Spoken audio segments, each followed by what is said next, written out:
वन्दे वृन्दावनचरं वल्लवीजनवल्लभं जयन्ती सम्भवं धाम வைஜெயந்தி விபூஷணம். நாலாவது சர்க்கம் ஆரம்பிச்சோம். ஒரு கிட்டத்தட்ட 6 ஸ்லோகம் பார்த்தோம். அது பகவானுடைய லீலைகள், கோகுலத்துல விரஜகுலத்துல அவனுடைய லீலைகள், அதுக்கப்புறம் அங்கேருந்து விருந்தாவனம் கிளம்புறது. இதுதான் நாலாவது சர்க்கத்தினுடைய ஒரு அடக்கம். அதுல நந்தஸ்ச தீவிரேண பயேன சத்யா சமேத்ய பஷ்யன் அனகம் குமாரம் தேனைவ தஸ்ய திரிஜகன் நியந்துஹு பிராயுக்த ரக்ஷாம் பரமார்த்தவேதி. பூத்தனை வரா. பூத்தனை வந்த உடனே அவ வந்து பால் கொடுக்கறா குழந்தைக்கு. இவன் பாலை குடிக்கிறச்சே அதோட பிராணனையும் குடிச்சுடுறான்னு சொன்னார். பிராணனை குடிச்சதுனால உடனே அந்த குழந்தை அவ கத்துற கத்தல்ல எல்லாரும் எழுந்து வர. அது வரைக்கும் தூங்கின்னு இருந்தது, பகவானுடைய மாயையினால தூங்கின்னு இருந்த பிரஜகுலத்து ஜனங்கள் எல்லோருமே அந்த கத்தல், அவ பூத்தனை சாகும் போது அவளுடைய சத்தத்தை கேட்டு எல்லாரும் அங்க வரா. அப்போ நந்தன் உடனே ரொம்ப பயப்பட்டு நந்தகோபர் வந்து அந்த குழந்தைக்கு ஒரு ரக்ஷைய பண்றார். பரமார்த்த வேதி பிராயுக்த ரக்ஷா. அவருக்கு வந்து இப்ப விஷயம் தெரியும், இருந்தாலும் இதுதான் அந்த குழந்தை, இதுதான் பகவான்ங்கிறது தெரியாது. பகவான் தான் எல்லாத்தையும் ரக்ஷ பண்றதுக்கு அவனுக்கு தான் இருக்கு. நம்ம சாதாரணமா நம்ம 4 துவாரபாலகால வச்சதுனால ஒன்னும் ஆக போறது இல்ல. ஒரு பாடி கார்டோ யாரையாவது வச்சா, பிளாக் கேட்லாம் வச்சா சரிப்பட்டு வராது. பகவான் தான் இந்த குழந்தைய ரட்சிக்கணுங்கிற விஷயத்த தெரிஞ்சவர் அவர் நந்தகோபர். அதனால ரக்ஷாம் பிராயுக்த அப்படின்னு சொன்னார். அடுத்தது கோபாஸ்ச சம்பூய, இந்த பூத்தனையினுடைய உடல் இருந்தது இல்லையா, அந்த உடலை வந்து இவ என்ன பண்ணான்னா கோபாஸ்ச சம்பூய குஹோபமாக்ஷீம் ஸ்வகோஷ நிர்ஹ்ராதித விஸ்வகோஷாம் கதாசு ஐக்ஷந்த நிசாச்சரீம் தாம் பீமாக்கிருதிம் பீமரதீம் இவ அந்யா. அவளுடைய உடல்ல பாக்கறா. கோபாகா பீமாக்கிருதிம் தாம் நிஷாச்சரீம் ஐக்ஷந்த. சோ கோபர்கள் எல்லாருமே உடனே அங்க சூழ்ந்து தாம் நிஷாச்சரீம் அந்த அரக்கிய பாக்கறா. ஐக்ஷந்த பார்த்தார்கள். அவ எப்படி இருந்தாங்கிறது எல்லாமே அவளுக்கு இங்க விசேஷணமா வருது. கோபாகாச்ச சம்பூய, எல்லாரும் சேர்ந்து சுத்தி நின்னு அங்க வந்து எப்படி இருக்கா அவங்கிறத பாக்குறா. சோ முதல்ல அவளுடைய கண்ணு படுறது கண்ல. குஹா குஹா உபம அக்ஷிம், அவளுடைய கண்ணு வந்து எப்படி இருக்குன்னா ஒரு கேவ் மாதிரி இருக்கான். அதாவது there is no light in இட்ங்கிற அர்த்தத்துல எடுத்துக்கலாம். ஒரு ஒரு குகைங்கிறதுல வந்து உங்களுக்கு வெளிச்சங்கிறதே இருக்காது அந்த குகை. அந்த மாதிரி அவளுடைய கண்ணு வந்து வெறுமன 2 குகை மாதிரி இருந்தது. அதுல அந்த சைதன்யத்தினுடைய ஒரு அசைவே இல்லை அப்படிங்கிற அர்த்தத்துல அவளுடைய கண்கள் குஹா உபமா, குகைக்கு உவமை கொண்டதாக இருக்கும் கண்களை உடையவளாக பார்த்தார்கள். அப்புறம் ஸ்வகோஷ நிர்ஹ்ராதித விஸ்வகோஷாம், தன்னுடைய சத்தத்தினால் இந்த குஹோபமாக்ஷிம் வந்து அப்புறமா வரணும். முதல்ல வந்து அவளுடைய சத்தம், அதுக்கப்புறம் அவ வந்து செத்து போயிட்டாங்கிறது புரிஞ்சுக்கிறா. வாக்க அவளுடைய கண்ணில இருந்து அந்த உசுறு கிளம்பிடுத்துங்கிறத அதுக்கப்புறம் தான் புரிஞ்சுக்கிறா. சோ இந்த அட்ஜெக்டிவ தான் முதல்ல நம்ம பார்க்கணும். ஸ்வகோஷ நிர்ஹராதித விஸ்வகோஷம், தன்னுடைய சப்தத்தினால அப்படியே இந்த விஸ்வகோஷா, விஸ்வங்கிறது உலகம் பூரா அந்த அந்த இத வந்து அவ வந்து நந்தகோபனுடைய வீட்டுல ஒண்டிதான் அவ சத்தம் போட்டாலே தவிர, ஆனா அது அப்படியே ஃபுல் கிராமமும் உங்களுக்கு வந்து முழு கிராமமும் அங்க சத்தமிட்டார் போல் ஆகிவிட்டது. அவ தன்னுடைய சப்தத்தினால் ஸ்வகோஷேன நிர்ஹ்ராதித விஸ்வகோஷம், இந்த கோஷ முதல் கோஷங்கிறது சப்தம், 2வது கோஷங்கிறது அந்த கிராமம். அதாவது கோஷங்கிறது கோஷ், இது சொல்றோம் இல்லையா, ஆபீர கிராமம்னா அந்த பள்ளி. இட்ஸ் ஆக்சுவலி விரஜகுலம்னு பேரு. இந்த எடையர்களினுடைய எடச்சேரிக்கு தான் உங்களுக்கு வந்து கோஷன்னு பேரு. அந்த எடையர்களினுடைய ஒரு கிராமத்துக்கு பள்ளிக்கு உங்களுக்கு கோஷா. அந்த விஸ்வ கோஷா, விஸ்வஹா கிருத்ஸ்னஹா கோஷா, அந்த முழுமையான கிராமமும் ஸ்வகோஷேன தன்னுடைய சத்தத்தினால் நிர்ஹ்ராதிதா, அவ வந்து இது முழுக்க சப்தத்தை கொண்டதாக ஆகிவிட்டது. சசப்தி கிருதா. சோ அவளுடைய சப்தத்தினால அப்படியே முழு கிராமமும் வியாபிச்சு இருந்தார் போல் இருந்தது. அப்படி ஒரு வியாபிக்க செய்தாள் அப்பேற்பட்ட அவளை. சோ இது அட்ஜெக்டிவ். நிஷாச்சரிக்கு விசேஷணமா தான் வருது. சோ தன்னுடைய கோஷத்தினால் முழு கிராமத்தையும் எவளால் சப்திக்கப்பட்டதோ அவள். கதாசும், அதுக்கப்புறம் குஹோபமாக்ஷியும், குகைய போல அவளுடைய கேவ் மாதிரி அவளுடைய கண்ணு இருந்தது. ஒண்ணு சைஸ்ல கூட இருக்கலாம், அத்தனாம் பெரிய உருவத்தை கொண்டவளா இருந்தா. மாயினால அவ ரொம்ப அழகான உருவத்தை கொண்டு வந்தவள். அவளுடைய உசிறு போன உடனே அங்க தன்னுடைய சுயரூபத்தை எடுத்துண்டா.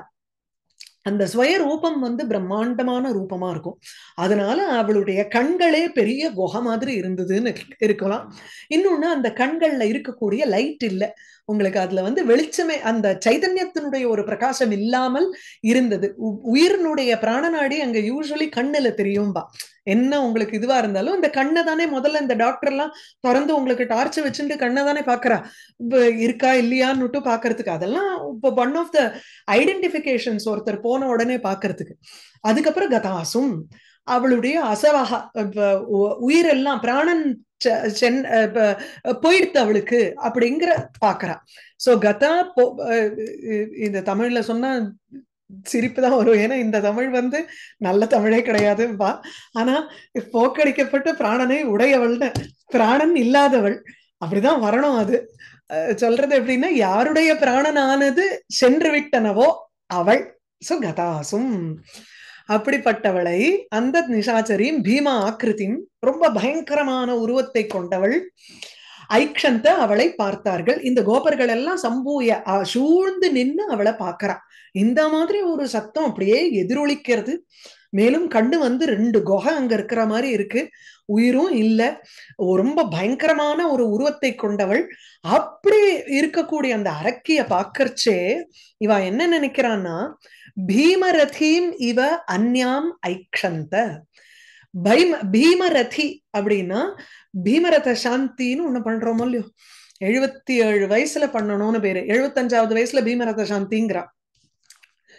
ஒரு சில சாஸ்திரத்தின்படி எப்படின்னா இங்க கீழே கொடுத்திருக்காரு, சப்தம்யாக சப்தமே வருஷே பைமரதின்னு பேரு, சப்தம்யாக சப்தமே வருஷே சப்தமே மாசி சப்தமி ராத்திரிஹி பீமராத்திரிஹி நாம சர்வ பிராணி பயங்கரி. சப்தத்தியாக 70வது வயசு,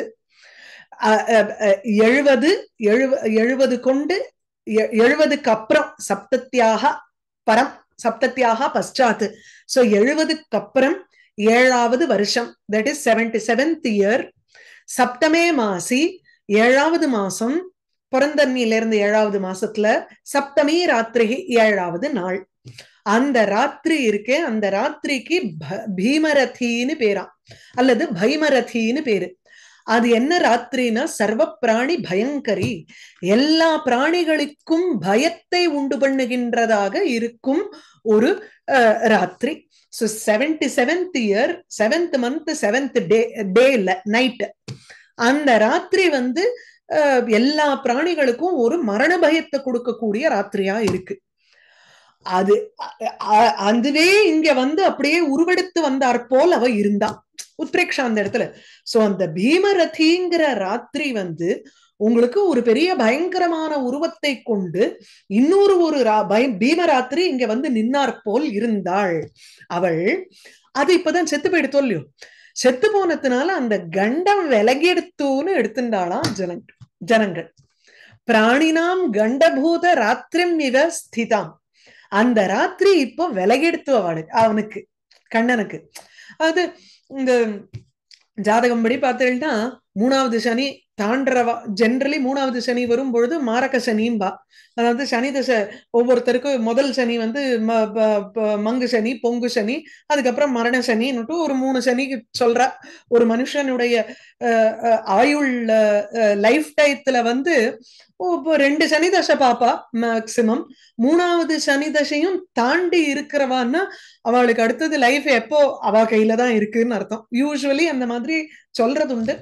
அந்த மாதிரி இங்க இந்த 77 பிளஸ் 7 அண்ட் 7th நைட் இருக்கு, அதுவும் உங்களுக்கு கண்டம் மாதிரி ஒரு பல லைஃப்ல வந்து ஒவ்வொருத்தருக்கும் உங்களுக்கு பல கண்டங்கள் இருக்கும். ஒவ்வொரு இடத்துல ஒரு கண்டம் இருக்கும். அந்த கண்டத்தை நம்ம வந்து தாண்டுறோமா, உயிருக்கு வந்து ஆபத்து. அந்த உயிருக்கு வரக்கூடிய ஆபத்தை வந்து நம்ம எப்படி தாண்டுறோம் தாண்டல, நம்மளுடைய ஒரு கர்ம வாசனை எப்படி இருக்கு. சில சமயம் இந்த நாடி பாக்குறச்செல்லாம் உங்களுக்கு சொல்லுவா, இந்த there will be some decision making steps சில இடங்கள்ல. அந்த இடத்துல நீங்க வந்து இந்த பக்கம் டெசிஷன் எடுத்தீங்கன்னா உங்களுக்கு வந்து வேற மாதிரி லைஃப் பாத் மாறும். இந்த மாதிரி ஒரு டெசிஷன் எடுத்தீங்கன்னா அது வேற மாதிரி ஒரு லைஃப் பாத்து மாறும். ஆனா எல்லாமே ஆர்டெயின்டு தான். the path you take beyond that is ordained. அந்த சூஸ் பண்ற விதத்துல உங்களுக்கு ஃப்ரீ வில் இருக்கு, நல்லதா கெட்டதா அப்படிங்கிற விதத்துல உங்களுக்கு வந்து there is a minute free will there அப்படின்னு சொல்றது உண்டு. அந்த மாதிரி வந்து சில சமயம் இந்த கண்டத்தை தப்பிக்கிறதுங்கிறது, ஓ அன்னைக்கு நம்ம வந்து ஒரு நல்லதை பண்ணிருக்கோம் அதனாலதான் இந்த கண்டத்தை நம்ம தப்பிச்சோம் அப்படிங்கிற மாதிரி நம்ம வந்து பின்னாடி யோசிச்சு நம்ம கால்குலேட் பண்ணி சொல்ல முடியும். அது ஒண்ணு. அந்த மாதிரி இந்த 77th நைட் இருக்கே, 7வது மாசம் 7வது நாள் ராத்திரி, அதுக்கு பீமரதம்னு பேரு, பீமரதின்னு பேரு. அத தாண்ட வைக்கிறதுக்காக தான் நமக்கு முன்னாடியே இந்த 75வது வயசுல இருந்து 77 வயசுக்குள்ள அந்த 2 வருஷத்துக்குள்ள எப்பவாவது அந்த பீமரத சாந்திங்கிற ஒரு ஹோமத்தை பண்றா. இந்த நைட்டு நமக்கு வந்து இந்த கண்டத்தை வந்து பாஸ் பண்ண வைக்கணுங்கிறதுக்காக தான் அந்த ஹோமத்தை முன்னாடியே பண்ணிடுறது. நமக்கு ஒரு ப்ரொடெக்ஷன் மாதிரி, வேற ஒண்ணும் இல்லை. அது இங்க இப்ப என்ன ஆயிடுச்சுன்னா, இன்னொரு ஒரு பீமரதி வந்து ஒரு உருவெடுத்து வந்தார் போல் இருந்தவளை பார்த்தார்கள்னா, அவ செத்து போயிட்டா. கதாசும் அபஷ்யன்ன, அவ உயிர் போயிடுத்துன்னா இந்த குழந்தைக்கு வந்த கண்டம் போயிடுத்துங்கிற மாதிரி பாக்குறான். சரியா? கோபாஸ்ச சம்பூய குஹோபமாக்ஷீம் ஸ்வகோஷ நிர்ஹராதித விஸ்வகோஷாம் கதாசும் ஐக்ஷந்த நிசாச்சரீந்தாம் பீமாகிருதிம் பீமரதீம் இவ அன்யாம். அடுத்தது அந்த உடல்ல வந்து வெட்டரா. பரஸ்வதைஹி தட்சண சாதிதைஹி தாம் விச்சித்ய விந்தியாச்சல சானு கல்பாம் அனஃப் பிரவிருத்தியா பகிராசு நின்யுஹு கிரவ்யாத் பலிம் பிராஜ்யமிவ க்ஷிபந்தஹ. அவளுடைய உடல்ல வந்து நல்ல அப்படியே அப்போ தீட்டின பட்ட தீட்டின கோடாலியால வெட்டி அத வந்து இதுல வண்டியில ஏத்தி வெளியில கிராமத்துக்கு வெளியில ராவோட ராவா, அதாவது எந்த ராத்திரியில அந்த இது நடந்ததோ உடனே கையோட அவளை வந்து பல பேர் நின்னு வெட்டி அதை கொண்டு போய் வெளில போட்டுடுறான். இந்த இந்த இதுக்கெல்லாம் வந்து மாம்சம் சாப்பிடுற இந்த அனிமல்ஸுக்கெல்லாம் நம்ம வந்து ஒரு கிருத்ர கோமாயுக்கெல்லாம் ஒரு பலி ஒண்ணு கொடுக்கறது உண்டு, மாம்ச பலி ஒண்ணு கொடுப்பா. அந்த மாம்சத்தை கொடுக்கற மாதிரி கொண்டு போய் இவளுடைய உடலை அங்க தூவிட்டாளாம், தூக்கி போட்டுட்டாளாம். பரஸ்வதைஹி தட்சண சாதிதைஹி பரஸ்வதைஹி விந்தியாச்சல சானு கல்பாம் தாம் விச்சித்ய அவளை வெட்டி விட்டு, அவளை கண்டந்துண்டமா அப்படியே துண்டு துண்டா வெட்டி, கண்டயித்வா விச்சித்ய. எப்படிப்பட்டவள்? விந்தியாச்சல சானு கல்பாம், விந்திய மலையனுடைய ஒரு அந்த சைடு போர்ஷன் மாதிரி இருக்கா. சானுன்னு சிகரம்னு ஒரு அர்த்தம், இன்னொன்னு அந்த பர்வத ஸ்தலம் இருக்கும் இல்லையோ, அந்த ஃபுட் ஹில்ஸ், அந்த ஃபுட் ஹில்ஸ் மாதிரி இருக்கக்கூடியவள். So சானுன்னா ஸ்லோப்ஸ் ஆஃப் தட், அந்த பர்வதம் அது போல இருக்கக்கூடியவள். சோ விந்தியாச்சல சானு கல்பாம், விந்திய மலையினுடைய அடிப்பகுதி அல்லது பக்கத்து சைடு பகுதி மாதிரி இருக்கக்கூடியவள். கல்பங்கிறது இங்க ஒரு பிரத்யம், இது கல்பப்புங்கிற பிரத்யம், அது சதிருஷார்த்த பிரத்யம். அது விந்திய மலையினுடைய அடி தாவாரம் மாதிரின்னு எடுத்துக்கலாம் சாணுங்கிறதுக்கும். சாணுன்னு சிகரம்னு இருக்கு, தாவாரம்னு இருக்கு. அந்தந்த இடத்துல நம்ம எடுத்துக்கணும். சிகரம்னா பாயிண்டடா இருக்கும், அதனால தாவாரம்னு எடுத்துக்கிறது பெட்டர். ஏன்னா நல்ல நீண்ட ரொம்ப வைடா இருக்கக்கூடிய ஒரு உடலை கொண்டவள். சோ விந்தியாச்சல சானு கல்பாம், விந்திய மலையினுடைய ஒரு தாவாரம் போல் இருக்கக்கூடிய தாம் அவளை வெட்டினார்கள். எப்படி? தக்ஷண சாதிதைஹி பரஸ்வதைஹி. பரஸ்வதங்கிறது பரசு கோடாளி, அந்த கோடாளி வந்து தக்ஷண அந்த மொமெண்ட் வச்சு அவ தீட்டிருக்கா. சாதிதம், சாத்தித்தானா அந்த பட்டை தீட்டுறது இருக்கு இல்லையா, நல்ல ஷார்ப்பா ஆக்குறது. தக்ஷண அந்த மோமெண்ட், என்ன இது பெரிய உடல், அதை வந்து வேற வெட்டணும். இட்ஸ் நாட் லைக் ஒரு மரம் மாதிரி, இது மலை மாதிரினா இருக்கு. மரம் மாதிரி இருந்தாலாவது பரவாயில்லையே, மலை மாதிரி இருக்கக்கூடிய இந்த உடலை வெட்டணுங்கிறதுனால அப்போ அத வந்து நன்னா அதை தீட்டின பரஸ்வதைகி கோடாளிகளால் அவளை விச்சித்ய வெட்டி விட்டு, அனஃப் பிரவருத்தியா, அனஸ்ங்கிறது சகாராந்த பதம், அது ஷகடம்ங்கிறதுக்கு அது சகாராந்த பதம். பார்க்கணும்னு நினைச்சேன், ஒரே ஒரு நிமிஷம். ஆமா, அனஸ்ங்கிறது காற்று, அனஹா சப்தம் கரோதி இது அனஹா. அதாவது அனஹா அனசி அனாம்சின்னுட்டு அந்த நபும்சகலிங்க பதம், அது ஷகடம்ங்கிறதுக்கு ஒரு பர்யாயவாச்சி. அனஃப் பிரவருத்தியா, பிரவருத்தின மார்க்கம், ஒரு வண்டி மார்க்கத்துல வண்டியை உபயோகித்து, வண்டியின் வழியாக, பகிஹி வெளியில், ஆசு சீக்கிரமாக, கிரவ்யாத்பலிம் பிராஜ்யம் இவ க்ஷிபந்தஹா, பிராஜ்யம் ஏராளமான, கிரவ்யாத் பலிம், கிரவ்யான மாம்சம், அதை சாப்பிடுகின்ற பிராணிகளுக்கு கிரவ்யாத், கிரவ்யம் அத்தி இது கிரவ்யாத், கிரவ்யாதகான்னு இதுல வரும்னு நினைக்கிறேன். சம்புராமாயணம் படிச்சிருந்தேன்னா அந்த இடத்துல வரும், ஒரு இடத்துல கிரவ்யாதன்னுட்டு மாம்சம், மாம்சத்தை சாப்பிடக்கூடிய அந்த இதுக்கெல்லாம் பிராணிகளுக்கெல்லாம் பலி போடுற இடம்னு ஒண்ணு வரும். அக்ஷவதத்துல வரும்னு நினைக்கிறேன், சுந்தரகாண்டத்துல ஞாபகம் இல்ல. கிரவ்யாத் பலிம், கிரவ்யாதாம், கிரவ்யாதா மாம்சத்தை சாப்பிடக்கூடிய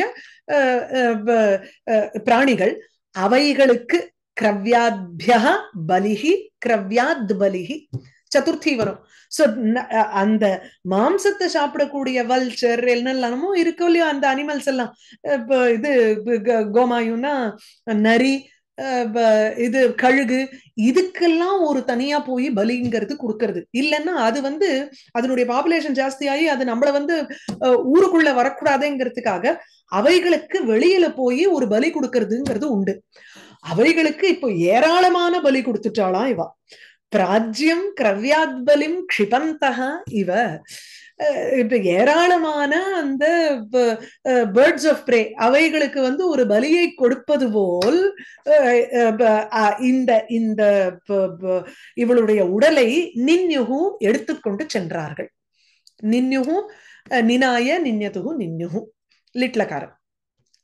சோ தாம் விச்சித்ய அனஃப் பிரவருத்தியா சகட மார்க்கமாக வெளியில் கொண்டு சென்றார்கள். கிரவ்யாத்பலிம் பிராஜ்யம் கிரவ்யாத்பலிம் இவ க்ஷிபந்தஹா, க்ஷிபந்தஹா இவ, இல்ல அந்த அந்த மாம்சத்தை சாப்பிடக்கூடிய பிராணிகளுக்கு ஒரு பெரிய பலியை கொட்டுகிறது போல் இந்த மாம்சத்தை கொண்டு போனார்கள், இவளுடைய உடலை கொண்டு போனார்கள். அது பார்க்கறதுக்கு மாம்ச பிண்டமா இருந்ததுங்கிறது ஒண்ணு, ஏன்னா அப்படி அவ வந்து கோடாளியால வெட்டி அதை எடுத்துன்னு போனான். ஆனா துர்கந்தமே வரல, அவளுக்கு மோட்சம் ஏற்பட்டதுங்கிறதுனால அவளை வந்து அங்க வெற்றச்சு அவ உடல்ல இருந்து வந்து சுகந்தமான வாசனை தான் வந்ததுன்னு, சந்தனக்கட்ட வாசனை வந்ததுன்னு பாகவதத்துல. பரஸ்வதை தட்சண சாத்திதைஸ்தாம் விச்சித்ய விந்தியாச்சல சானுகல்பாம் அனஃப் பிரவருத்தியா பகிஹி ஆசு நின்யுஹு கிரவ்யாத்பலிம் பிராஜ்யமிவ க்ஷிபந்தஹ. அடுத்தது கிரகாதி கிரகாதி தோஷான் அபஹந்து காமாக கோப்து சதாம் கோபதய சமேதாக சுவர்ண சூத்திர கிரதிதாபிராமஹ பஞ்சாயுதீம் ஆபரணம் பபந்து. அஞ்சாவது நாள் வந்து குழந்தைக்கு ரக்ஷ கட்டுறதுன்னு இருக்கான். அதாவது ஜாதஸ்ய பஞ்சமே தினே சுபதே முகூர்த்தே, பிறந்த குழந்தை 5ஆம் நாள் அந்த குழந்தைக்கு பஞ்சாயுத ஆபரண தாரணம் இஷ்டம் ஆகு, வேணும்னா 5 ஆயுதங்கள் பொருந்தின ஒரு ஆபரணத்தை போடுறது அந்த குழந்தைக்குன்னு இருக்கு 5ஆம் நாள். இத பண்ணா எதுக்குன்னா, ஏன்னா ஏதோ கிரகதோஷம் இருக்கு போல இருக்கு, கிரகங்கள்லாம் சரியில்லை இந்த குழந்தைக்கு, அத வந்து விளக்கணும்னு நினைச்சுண்டு, எது கோப்துகு சதாம் கோப்துகு, நல்லோர்களை காப்பாற்றக்கூடியவனான அந்த கண்ணன், அவனுக்கு கிரகதோஷமா அதை இவ வந்து விளக்குறாளாம். இந்த கோபதையா, இப்ப இந்த இடையர்கள்லயே வந்து சிறந்தவர்கள் இருப்பாளோ இல்லையோ, நந்தகோபன் தான் வந்து ராஜா. அதுலயே தலைவர்கள் இருப்பாளோ இல்லையோ சில பேர்லாம், அந்தந்த வட்ட செயலாளர், வட்டார மாவட்டம், அந்த மாதிரி ஒவ்வொரு ஒவ்வொரு குரூப்புக்கு வந்து சில பேர்லாம் பெரியவாளா இருப்பாளோ இல்லையோ, எல்டர்ஸா இருப்பாளோ இல்லையோ. நம்ம இந்த காலத்து பாலிட்டிஷியன்ஸை நான் சொல்ல, வயசானவா, 4 விஷயம் தெரிஞ்சவா, அவர்களை வந்து கோபதையான்னு இங்க சொல்ற. அந்த இடையர்கள்லயே வயசானவர்களாக அதுல தலைவர்களாக இருக்கக்கூடியவர்கள் எல்லாரும் சமேதாக சேர்ந்து கொண்டு சதாம் கோப்துகு, நல்லோர்கள் சாதுக்களுக்கு ரட்சணை பண்ணக்கூடிய அந்த பகவானுக்கு கிரகாதி தோஷான் அபகந்து காமாக, கிரகம் முதலியவைகள்னால வரக்கூடிய தோஷங்கள், கிரகம் முதலியவைங்கிறச்சு இந்த பாலாரிஷ்டம், அதுக்கப்புறம் நிறைய வரலாம் இல்லையோ அவளுக்கு, இந்த குழந்தைகளுக்கு இல்லைன்னா கண்படுறது, இதெல்லாம் பலவிதமான தோஷங்கள் அந்த குழந்தைக்கு இருக்கலாம். அதெல்லாத்தையும் விளக்கணும்னு நினைச்சுண்டு சுவர்ண சூத்திர கிரதிதா அபிராமாம் பஞ்சாயுதீம் ஆபரணம் பபந்துஹு, 5 ஆயுதங்களினுடைய ஒரு சமூகத்தை ஆபரணமாக பபந்துஹு கட்டினார்கள். இந்த இடத்துல அதை வந்து ஒரு இதுவா சொல்லணும், உத்தேச விதேய பாவமா சொல்லணும். எப்படின்னா, பஞ்சாயுதம் கொண்ட ஆபரணம்னு எடுத்துட்டோம்னா இது வந்து உங்களுக்கு ஸ்திரீலிங்கத்துல இருக்கு, இது நபும்சகலிங்கத்துல இருக்கு, ஒட்டி வராது. அதனால அதை எப்படி எடுத்துக்கணும்னா, 5 ஆயுதங்களினுடைய சமாகாரம் பஞ்சாயுதி. அப்போ அந்த 5 ஆயுதங்களினுடைய ஒரு கூட்டத்தை ஆபரணமாக பபந்துகு கட்டினார்கள். அந்த 5 ஆபரணங்கள் எப்படி இருந்ததுன்னா ரொம்ப அழகா இருந்தது. அபிராமா சுவர்ண சூத்திர கிரதிதான், நல்ல தங்க கயறுல அத வந்து கட்டி அழகாக இருக்கக்கூடிய 5 ஆயுதங்களையும் ஆபரண பொருளாக பகவானுக்கு கட்டினா. என்ன ஒரு ஒரு ஐரணி பாருங்க அந்த இடத்துல. அந்த 5 ஆயுதமும் பகவானுடைய ஆயுதங்கள். எதுன்னா, இந்த கௌமோதகி, சாரங்கம், நந்தகம், அதுக்கப்புறம் பாஞ்சஜன்யம், இன்னொன்னு இருக்கு 5 ஆயுதங்கள் அவனுக்கு இல்ல, அந்த சக்கரம் சுதர்சனம், அதை விட்டேன். சுதர்சனங்கிற சக்கரம், பாஞ்சஜன்யம்ங்கிற சங்கு, நந்தகம்ங்கிற கத்தி, கௌமோதகிங்கிற கதை, சாரங்கம் எனும் வில். இந்த 5 ஆயுதங்கள் தான் பகவானோடது. அதையே இங்க வந்து சின்ன தங்கத்துல இவா வந்து ஆயுதமா பண்ணி அதை சேர்த்து, அது என்னவோ பகவானுடைய ஒரு ரெப்ரசன்டேட்டிவா அது இருக்கு. அது வந்து இவனை ரட்சிக்க போறதான். இவன் தான் உலகத்துல இருக்கக்கூடிய அத்தனை சாதுக்களை ரட்சிக்கிறான். இப்ப பரித்ராணாய சாதுனா விநாசாயச்ச துஷ்கிருதாம், அதுக்குதானே அவதாரமே எடுத்திருக்கான். அவன் பரித்ராணாய சாதுனாம்னு சதாம் கோப்துஹு, நல்லோர்களை ரட்சிக்க கூடிய அவனுக்கு கிரகதோஷங்களை விளக்கிறதுக்காக இவ வந்து தங்க கயத்துல அவனுடைய 5 ஆயுதங்களினுடைய பிரதிமையே பண்ணி அத ஆபரணமா கட்டினாளாம். 5ஆம் நாள் ஆபரணம் போடணுங்கிறது இருக்கு, ரக்ஷையாவே போட்டுட்டான். கிரகாதி தோஷான் ருச்சி என்னன்னா, அதுதான் அந்த இடத்துல கண்ணனுடைய ஒரு குழந்தை விளையாட்டுங்கிறச்சேயே அழகு. அதுல வந்து வேதாந்த தேசிகர் வந்து he is not relating events there. அவர் வந்து வெறும்ன என்ன நடந்ததுங்கிற ஒரு அக்கௌண்ட கொடுக்கல. அவரும் சேர்ந்து ரசிக்கிறாரு இங்க. அதுதான் நமக்கு வந்து இன்னும் ஆசையா இருக்கு. என்ன அவரும் ரசிக்கிறது எப்படி, பகவானுக்கு போய் இப்படி பண்ணுவாளா அப்படின்னு ஒரு அந்த இடத்துல வந்து அந்த சர்க்காசத்தோட அவர் எப்படி அதை சொல்றாருங்கிறது தான் இந்த காவியத்தினுடைய அழகே. கிரகாதி தோஷான் அபகந்து காமாக கோப்து சதாம் கோபதய சமேதாக சுவர்ண சூத்திர கிரதிதாபிராமாம் பஞ்சாயுதீம் ஆபரணம் பபந்து ரம்யாணி ரத்னானி ரதாங்கபாணேஹ ஆகல்பதாம் நூனம் அவாப்னுவந்தி ததங்க சம்ஸ்பர்ஷ ரசாத் பிரகாமம் ரோமாஞ்சிதானி அம்ச குணைஹி அபூவன்னு. இந்த ஆபரணங்களை போடுறாளோ இல்லையோ, அது நந்தகோபனுடைய வீடுங்கிறதுனால செழிப்பு ஜாஸ்தி. வெறுமன தங்கத்துல வந்து முலாம் பூசின மாதிரி அப்படியே பிளேட் மாதிரி இல்ல, ரத்னங்களும் அதுல பொதிச்சிருக்கு. ரம்யாணி ரத்னானி ஆகல்பதாம் ரதாங்கபாணேஹே ரம்யாணி ரத்னானி ஆகல்பதாம் ஆப்னுவந்தி. இந்த ஐடியாவே ஒரு கொஞ்சம் வித்தியாசமா இருக்கு. ஆஸ் ஆல்வேஸ் தேசிகரோட திங்கிங் தாட் ப்ராசஸே டிஃப்ரெண்ட். ரதாங்கபாணி சக்கரபாணி அவர், அதாவது சக்கரத்தை கையில கொண்டிருக்கிறவர், அல்லது அந்த சக்கரத்தினுடைய சங்கு சக்கரத்தை கையில வச்சுட்டு இருக்கிறவன்னா உங்களுக்கு ராஜாவனுடைய லட்சணங்கள், அதனால சக்கரவர்த்தி லட்சணங்கள் பொருந்தினவன் இல்லையா. ரதாங்கபாணின்னுட்டு சக்கரபாணியோ இல்லையோ, சாட்சாத் சக்கரபாணி அப்படின்னுட்டு பகவான வந்து சொல்றதா வச்சுக்கலாம். அல்லது இங்க ரதத்தினுடைய அங்கத்தினுடைய ஒரு அடையாளம் கையில இருக்கு அவனுக்கு, அதனால சக்கரவர்த்தி லட்சணம் பொருந்தின ஒரு கை. அந்த பகவானுக்கு பல ரத்னங்கள் இங்க வந்து ஆபரணமாக ஆகுகிறது. அந்த ரத்தினங்கள் ஆபரணமா ஆகும் பொழுது பகவானுடைய அங்க ஸ்பர்ஷம் ஏற்படுறதோ இல்லையோ, தொட்ட உடனே மயிர்கூச்சல் ஏற்படுறது அந்த ரத்தினங்களுக்கா. ரத்னங்களுக்கு என்னமோ ஒரு சேதனத்துவம் கொடுத்து அவைகளுக்கு வந்து ரோமாஞ்சம் ஏற்படுற மாதிரி, ரோமாஞ்சம் ஏற்படும் பொழுது உங்களுக்கு கூஸ் பம்ப்ஸ் வருமோ இல்லையோ, மேல அப்படி தூக்கி நிற்குமோ இல்லையோ முடியெல்லாம். இங்க அந்த ரத்தினத்துல இருந்து பிரகாசம் வெள்ள வருதா, கிரணங்கள் வெள்ள வருதா, அந்த ரத்தினங்களுக்கு வந்து பகவான் அங்கத்தை தொட்டத்தினால ஒரு ரோமாஞ்சம் ஏற்படுறதா அந்த கிரணங்களை பார்த்தா அப்படி இருக்கான் அப்படின்னு சொல்ற தேசிகர். இப்படி ஆகல்பத ரதாங்கபாணேகே ஆகல்பதாம் ஆப்னுவந்தி, ரதாங்கபாணேகே சக்கரபாணியான பகவானுக்கு ஆகல்பதாம், ஆகல்பகான ஆபரணம், ஆபரணமாக இருக்கும் தன்மையை ஆப்னுவந்தி அடைகின்றவைகளான ரம்யாணி அழகான ரத்னங்கள். அது ஆப்னுவந்திங்கிறது சத்ரு பிரத்யத்துல இருக்கு, நபும்சகலிங்கம் பகுவச்சனம். அடைகின்ற அந்த அந்த ஆபரணத்தன்மையை அடைந்தவைகளான ரம்யாணி அழகான ரத்னங்கள், ததங்க ஸ்பர்ஷ சம்ஸ்பர்ஷ ரசாத்து, அவனுடைய அங்கம் பட்டுது. யாருக்கு அந்த பாக்கியம் கிடைக்கும்? பகவானுடைய அங்கம் கையில பட்டுதான் அந்த ரத்னங்களுக்கு.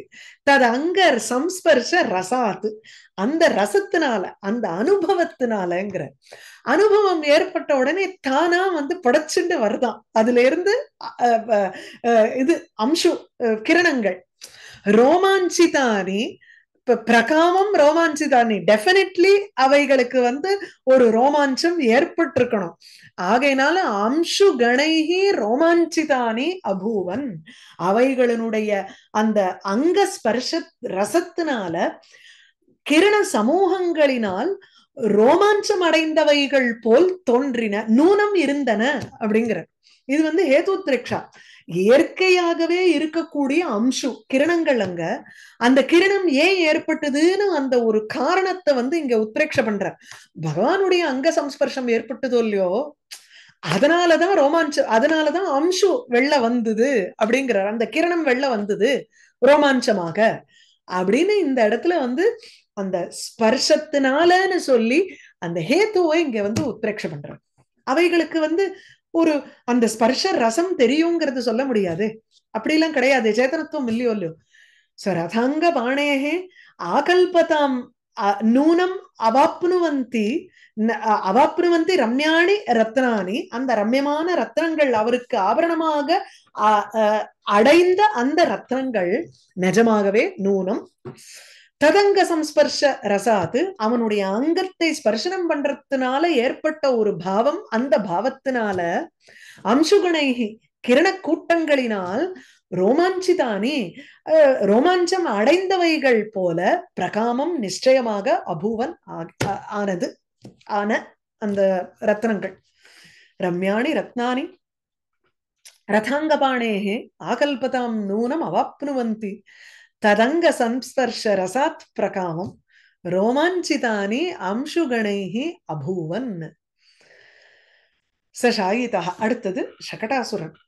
சசாயிதா க்ஷேமவிதா ஜனன்யா பர்யங்கிகாயாம் பிரருதன் குமாரஹா சிக்ஷேபதுங்கம் சகடம் பதாபியாம் காடாபிகாதேன கிரீந்திரசாரம். ஒரிஜினலை பார்க்கல எப்படி இருந்ததுன்னுட்டோ, இங்க எப்படி சொல்றாருன்னா, இந்த இடத்துல பக்கத்துல தொட்டில்ல போட்டு வைக்கிற அம்மா குழந்தைய, அது வந்து அழற்சி கை காலை அசைக்கிறது. கை காலை அசைக்கும் பொழுது அந்த தொட்டிலுக்கு பக்கத்துல ஒரு பெரிய ஒசரக்க இருக்கக்கூடிய ஒரு வண்டி இருந்துதான். அந்த வண்டிய காலால உதைச்சுதான். அதை உதைச்ச உடனே அது தூக்கி விட்டு எரிஞ்சுது. அது போய் எங்கேயோ போய் விழுந்தது. அதுதான் இங்க வந்து ஸ்லோகம். சஹா குமாரஹா க்ஷேமவிதா ஜனன்யா ஷாயிதா. அவனுக்கு அதாவது கீழே கீழே போடக்கூடாது குழந்தைய தரையில, அதனால தொட்டில்ல போடணும்னு சொல்லி அத வந்து சேஃபா இருக்கும் குழந்தைக்கு. அதனால க்ஷேமவிதா அப்படின்னா க்ஷேமத்தை அறிந்தவள், குழந்தைய எப்படி காப்பாத்தணும், குழந்தைய எப்படி பார்த்துக்கணும்னு தெரிஞ்சவளான அந்த யசோத அப்படி எடுத்துக்கணும். க்ஷேமவிதா ஜனன்யா, அவ என்னமோ நல்லதுதான் நினைச்சுட்டு அவ கொண்டு போய் அந்த குழந்தைய படுக்கையில போடுறா. பரியங்கிகாயாம் ஷாயிதா. பரியங்கிகா, பரியங்ககான படுக்கை, பரியங்கிகாங்கிறச்சு அந்த தொட்டில்னு எடுத்துக்கிறோம், சின்ன படுக்கையா எடுத்துக்கணும். பரியங்கிகாயாம் ஒரு சின்ன படுக்கையில ஷாயிதா படுக்க வைத்தவனாக, படுக்க வைக்கப்பட்டவன், அதாவது அவனை கொண்டு போய் தூங்க வைக்கிறான் குழந்தைய. அப்போ அந்த குமாரஹா சஹா குமாரஹா பிரருதன்னு அழுதுண்டே பதாபியாம் காலினால காட அபிகாத்தேன ஒரு பெரிய கிக்கு, ரொம்ப ஆழ்ந்த ஒரு ஒரு அடித்தலினால் கிரீந்திர சாரம், கிரீந்திர மலைகளின் அரசனான ஒரு பெரிய மலை, அந்த மலையினுடைய சாரகா பலத்தை கொண்டதாக இருக்கும் துங்கம் சகடம் உயரக்க இருக்கக்கூடிய வண்டியை சிக்ஷேப தூக்கி எரிஞ்சான்னு அர்த்தம். க்ஷிபதி, க்ஷிபதியினுடைய லிட்லகாரம் அந்த இடத்துல. அந்த குழந்தை தொட்டில்ல படுத்துட்டு இருக்கிற குழந்தை அழறிச்சு கைய கால அப்படியே அசைச்சுட்டு தானே அது வந்து அழும். இப்படியே ஒரு இதுவா நிக்காதே, ராம்ராட் மாதிரி இருந்துட்டு அது வந்து இட் வில் நாட் கிரை இல்லையா. இப்ப அது கை கால அசைச்சுட்டு அழுதாதான் குழந்தை. பதாபியாம் அது உடனே காலால என்ன பண்றதுன்னா காட அபிகாத்தேன ஒரு நல்ல அடித்தல்னால பெரிய மலையினுடைய பலத்தோட இருக்கக்கூடிய அந்த ஒசரக்க இருக்கிற அந்த வண்டிய தூக்கி எறிஞ்சான் சிக்ஷேப. சிம்பிள், அவ்வளவுதான். சசாயிதா க்ஷேமவிதா ஜனன்யா பரியங்கிகாயாம் பிரருதன் குமாரஹா சிக்ஷேபதுங்கம் ஜகடம் பதாபியாம் காடாபிகாதேன கிரீந்திரசாரம். அதை தூக்கி அடிச்சுட்டாங்கிறதுனால அம்மா வந்து எங்க பாக்கணும், அந்த குழந்தைக்கு ரெட் ஆயிடுத்தான்னு காலை பாக்குறாளாம். விதாரிதஸ்தஸ்ய பதாக்ர யோகாத்து விகீரியமானோ பகுதா பிருத்திவி, அது அடுத்த ஸ்லோகமா, சரி. விகீரியமானோ பகுதா பிருத்திவியாம் சப்தாயமானः शकटाक्य दैत्यः சங்கோபயாமாச ஜெகந்தி அபீக்ஷம்.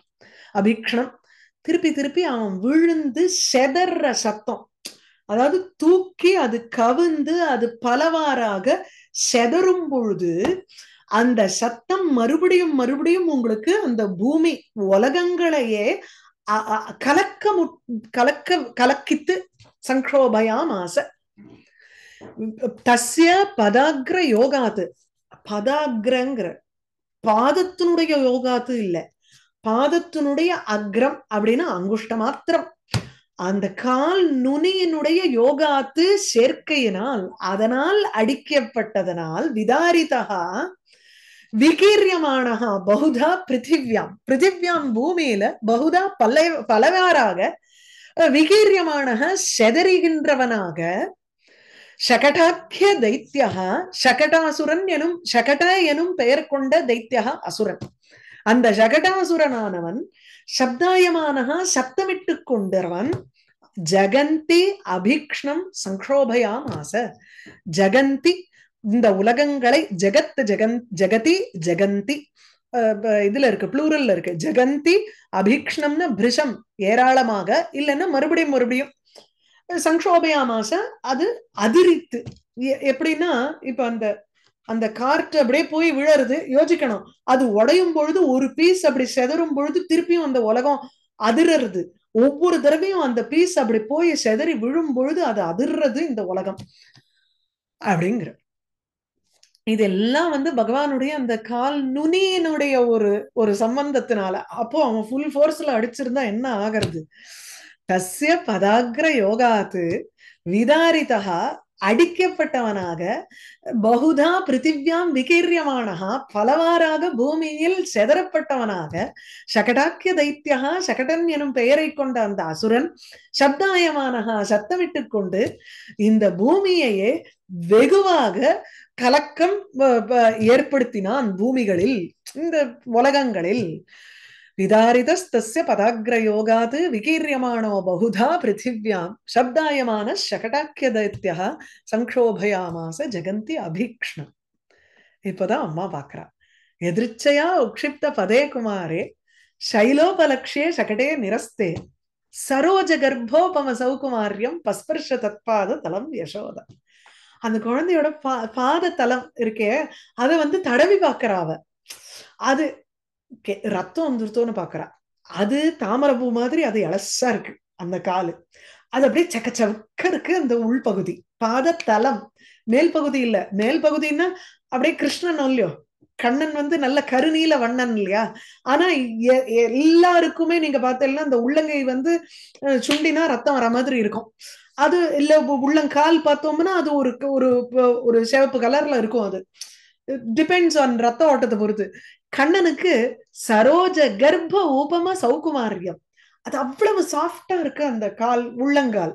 சரோஜ தாமரைப்பூவனுடைய கர்ப்ப உட்பகுதி, அதற்கு உவமை கொண்ட ஒரு சௌகுமாரியம், மென்மையை கொண்டதாக இருக்கும் தத் பாததலம் அவனுடைய காலை யசோதா பஸ்பர்ஷ, யசோத தடவி பார்த்தாளாம். ஏதாவது ஆச்சா குழந்தைக்கு அப்படின்னு. சகட தாடன அபிஹதி வேதனா ஆசங்கியா, அந்த குழந்தைக்கு வலிச்சிருக்குமோன்னுட்டு அது தடவி கொடுத்தாளாம் அந்த குழந்தைக்கு. என்னத்தினால? எதிர்ச்சையா எதேச்சியா உக்ஷிப்த பதே குமாரே. கண்ணன் வந்து வேணுண்டே வாய்ச்சா. யசோதையை பொறுத்த வரையில் எதேச்சியா அது கால் பட்டுது, அவ்வளவுதான். உக்ஷிப்த பதே, அந்த கால் வந்து அத உத்து ஊர்தும் க்ஷிப்தம், அந்த காலை சும்மாவானும் அப்படி மேல தூக்கி தூக்கினா, ஆக்ஷன் பண்ணா கண்ணன். அது எதிர்ச்சையா பண்ண ஒரு ஆக்ஷன். எதேச்சியாக மேலே செலுத்தப்பட்ட காலை உடையவனான அந்த குமாரன் சைல உபலட்சிய சகடே நிரஸ்தே, சைலம் பெரிய மலைக்கு உவமை கொண்டதான உபலட்சிய அப்படின்னா அது போல இருக்கக்கூடியதாக இருக்கும் பெரிய மலையானது, அந்த வண்டியானது நிரஸ்தே, அது தூக்கி அடிக்கப்பட்ட பொழுது, நிரஸ்தேன விளக்கப்பட்ட பொழுது, இவன் எதேச்சியா கால மேல தூக்கும் பொழுது மலை போல இருக்கிற ஒரு வண்டி அப்படி விலகும் பொழுது, அந்த சமயத்துல யசோதை என்ன பண்ணா, அவளுக்கு வந்து மனசுல ஐயோ குழந்தை காலம் என்னாச்சோன்னுட்டு தடவி பார்த்தான்.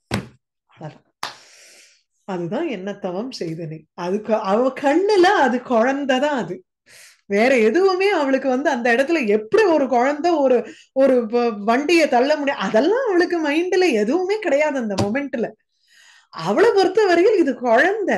நம்ம ஏதோ அதுக்கு வந்து ரட்சணை பண்றதுக்காக அதுக்கு வந்து இது பர்ஃபெக்டான இடம்னு நம்ம கொண்டு போய் வைக்க, அது கால் தட்ட அது போய் இடிச்சுடுத்தே அந்த வண்டியில அந்த காலுக்கு என்னாச்சோன்னு பாக்குறான். அவ்வளவு. எதிர்ச்சையா உக்ஷிப்த பதே குமாரே சைலோபலக்ஷே சகடே நிரஸ்தே சரோஜ கர்ப்ப உபம சௌகுமாரியம். அந்த தாமரை பூவே உங்களுக்கு வந்து பூவே முதல்ல மெல்லிசு, அதனுடைய உட்பகுதின்னா இன்னும் சாஃப்டா இருக்கும்.